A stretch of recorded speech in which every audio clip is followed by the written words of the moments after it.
Ibrahim accord के हवाले से एक बात हो रही थी।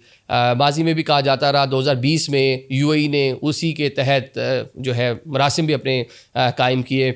लेकिन अब जनाब सऊदी अरेबिया, क्योंकि मुस्लिम वर्ल्ड का सबसे बड़ा मुल्क है, सबसे ताकतवर तरीन मुल्क है, उसके एक रीज़न वहाँ पे मुक़द्दस मकामात का होना भी है।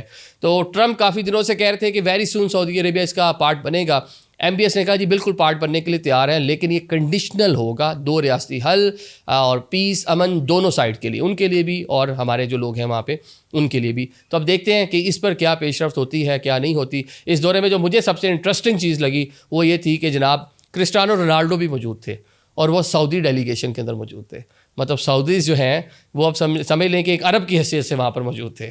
ठीक है, वहाँ पे एलोन मस्क आपको नज़र आए और ट्रंप ने भी उनका बड़ा वालिहाना, जो रात में एक डिनर था उसमें बड़ा वालिहाना उनका इस्तकबाल किया, उनका नाम लेकर कहा कि मेरे बच्चे आपके बड़े फ़ैन हैं और